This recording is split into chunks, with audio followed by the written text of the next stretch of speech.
Oh, you wired me awake and hit me with a hand of broken nails. Yeah, you tied my lead and pulled my chain to watch my blood begin to boil. But I'm gonna break my rusty cage and run. But I'm gonna break my rusty cage and run. Okay, so how does Chris really get into it? What's the real secret behind how Chris does it? The first thing they would say is that this sound is pretty heavy. It's pretty hard on the voice as well. It's not something that I'd recommend trying to do live because you're just going to end up really, really hurting your voice. It's almost like something that you do in like one or two takes after you've warmed up for a good hour or so in the studio, and then live you're going to have to do it a different way because it's just so damn hard on the voice, especially the upper register stuff, the way that he does it. But there is a way to get into it to where you're not quite pushing your voice quite as hard, which is something that Chris started to do later on in his career. But let's go over what he did in the studio first, okay? So the way that he did in the studio, like the stuff that I was singing right there, was kind of in between what he would do, and that's pretty close to how he sang on that song. But it's kind of in between. Like if I'm going to sing, say, a real heavy song like Slaves and Bulldozers, right? My favorite albums, Bad Motorfinger.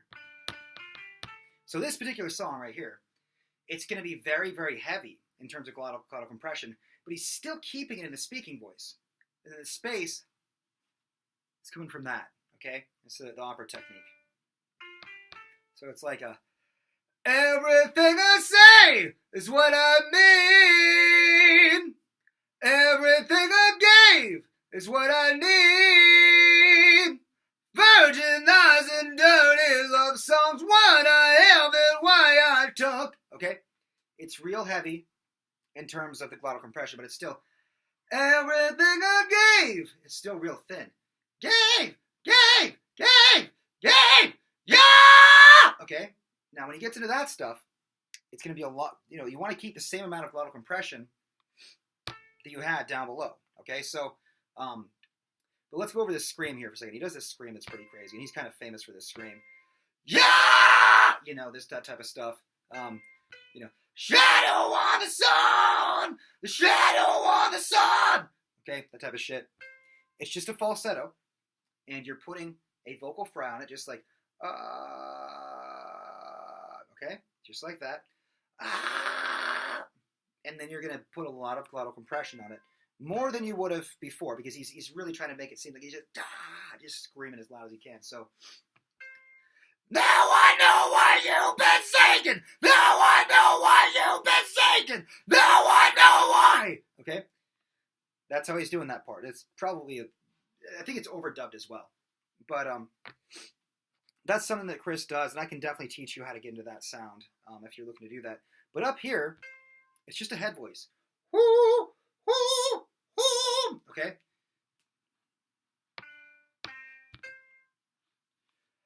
So blind your heart out, 'cause no one works for free.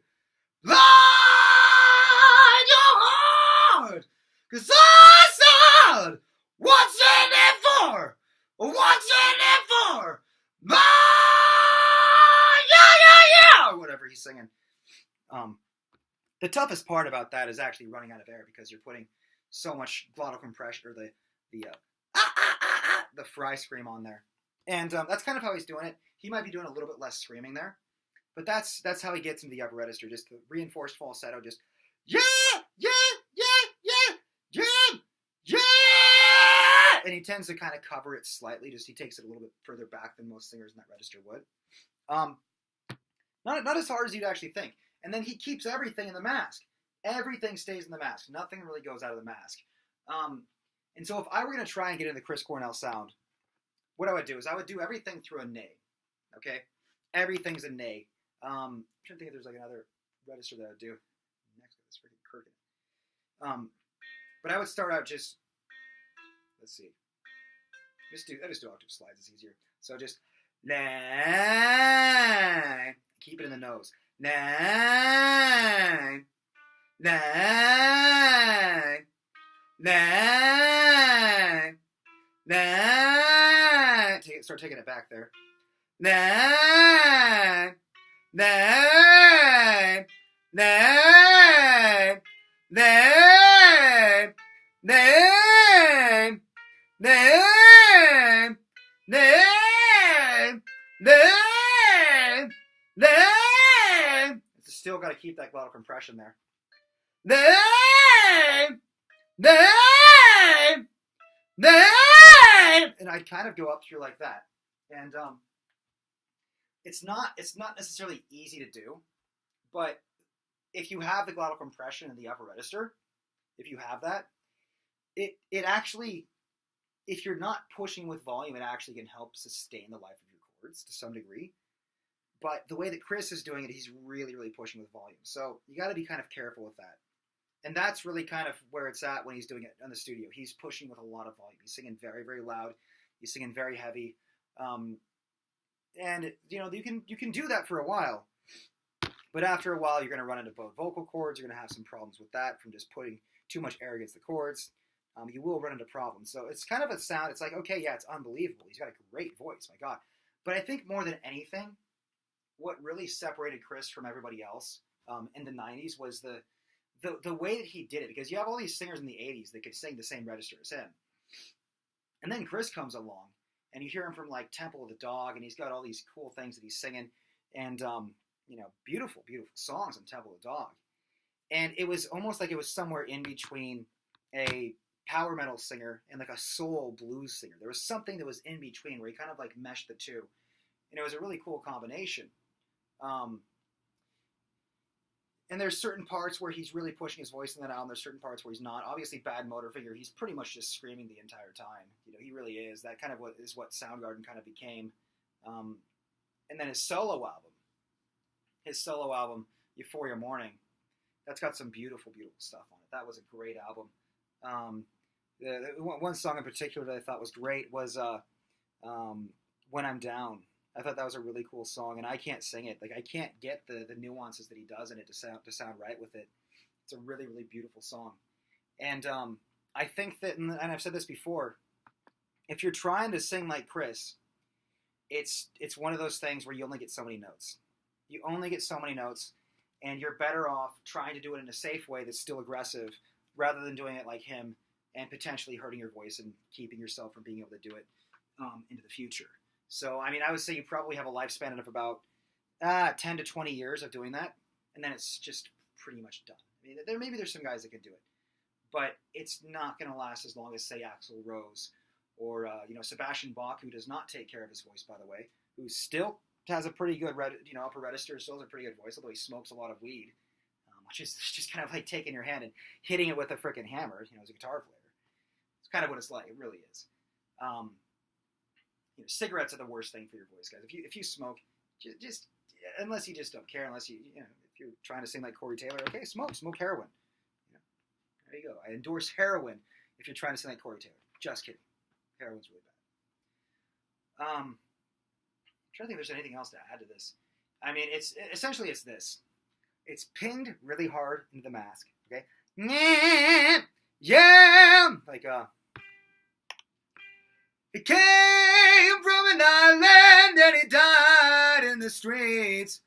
He hurt so bad like a soul breaking, but he never said nothing to me. Hey, say hello to heaven. Okay, and that's pretty much it. I mean, it's not easy to get into that register. It's really not. But it's a lot of sound. It's a lot of pressure on the chords. It's a lot of volume. And if I were to go into the upper register, it's actually easier than all that stuff. Like, say hello to heaven, to heaven, yeah.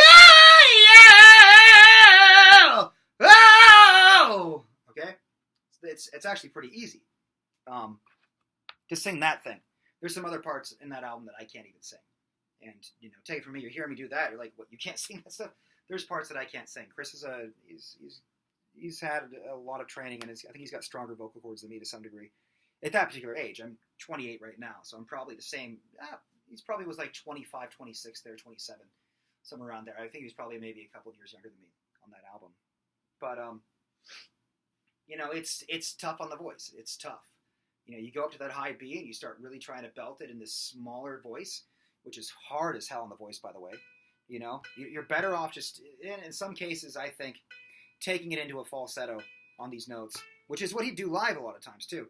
Like, when he does that song live, if you look at it at, like, the 91 recording where he's down in, I think, San Francisco, I think that he's doing it all in falsetto. So it sounds like this to me. So it's like stuff like, but he never said nothing to me! Hey, yeah! Like, he'll do kind of this full scream. Sail on heaven to heaven, yeah! Okay? And you can do that now. Try to do that run. Yeah! You'd have to stay in the head voice there. And you just scream it to kind of cover it up. And he's done that for years and years and years. And then you'll hear him do stuff where it's like, with the video with Chester Bennington, the live video. No, I don't mind stealing bread. No, I don't mind. Yeah. Let's see if I can do that. No, I don't mind. Yeah, yeah. No, I don't mind. Yeah, yeah. There's kind of like a break there, but it's not a crack. No, I don't mind stealing bread. You just keep it in the head voice there. No, I don't mind stealing bread. I can't even do it because I've got to flip between the registers. If I was going to belt that, I could do it. But that's how I do it live a lot of times because it is so hard on the voice to kind of try and belt those upper registers like that. With that, and here's the problem. Here's the real problem with it. When you keep it that small, when you keep the voice that small, the chords have to be that much more perfect in order to go to the upper register. So if you have any kind of imperfection on the chord, if you have any kind of phlegm or anything, it's going to come up on the chords. And so you keep the voice real small like that. It's just going to be tough. And so you've got to take it further back. You've got to deepen the sound. Bruce Dickinson can sing in that register like that. I mean, he still has problems today. I mean, it's not like that guy didn't, belt a frickin' million miles and go through throat cancer and everything. He's still got it to some degree. But Bruce is in a much safer spot as far as somebody who really belts it, because he's more like this. Home, home. He's more kind of in the back of the head. Let's see here. Yeah, yeah, as opposed to yeah, where you keep it real far forward. It can be a lot harder on the voice. Yeah, no, I don't mind stealing bread. You can hear all that stuff coming in with my voice. And it would scream that too. So, I mean, Miles Kennedy would get it much more. No, I don't mind stealing bread. He'd get it a lot smaller. No, I don't mind stealing bread. That's how where Miles would sing it. And, very similar singer. But, of course, my tongue's coming up in the back there. His tongue would be, perfect. He'd have it perfect. Anyways, that's my whole thing about how to sing like Chris Cornell. If you guys have any questions, go to songrocker.net or put it in the comment section down below. In fact, just put it in the comment section. That's fine. Make sure to like and subscribe to this video. Okay, subscribe to my channel and like this video. Helps out with the search engines. If you guys like what I'm doing, share it with your friends, share it with your buddies, your bandmates. Check out this fucking guy who is able to sing as high as I do. Yeah, songrocker.net. Get my program. This is the first thing I want you to do if you want to learn how to sing in this register, is get Elements of Singing. That is on my website, songrocker.net. Okay? Once again, that's songrocker.net. Just go to the product section, okay? And you'll see it right there. And then I've also got another book that I'm coming out with. I actually created my own form of music theory. Keep dropping my pick over here. And it's very interesting. It's based on psychology rather than being based on theory. It's not really a theory. It's workable psychology. And I've proven why the Beatles are the #1 selling band of all time. I don't know if that's necessarily true. I think it was Garth Brooks, actually, who's now the #1 selling artist of all time. But that's another story as well. That's, we can talk about why that is. But there are fundamental principles where if you add them up, generally speaking, the people that have the most of them are at the top. The people that have the least amount of them are at the bottom. Good music is music that stimulates our evolutionary mind. It's something that stimulates the brain in terms of value. We are just biological beings that are trying to keep our genetics alive. That's essentially it. If you've read The Selfish Gene by Richard Dawkins, you'd understand what I mean.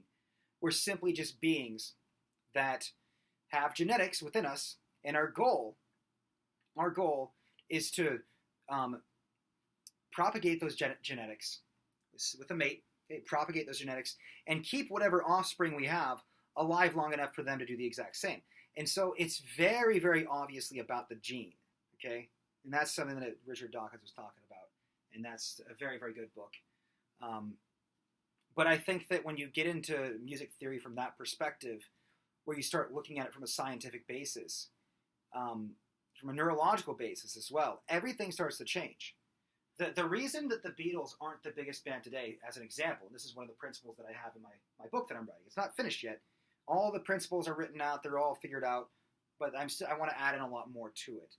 But the reason why the Beatles are the biggest band, or were the biggest band of the world, and now they're not, is because their music, first of all, probably everybody's heard it. There's nothing new that's coming out. That's one reason. But I think that the other reason is that they don't really relate to the times as well as they could. If they were doing like EDM type stuff with these 4-part harmonies, think of the Beatles, these English guys.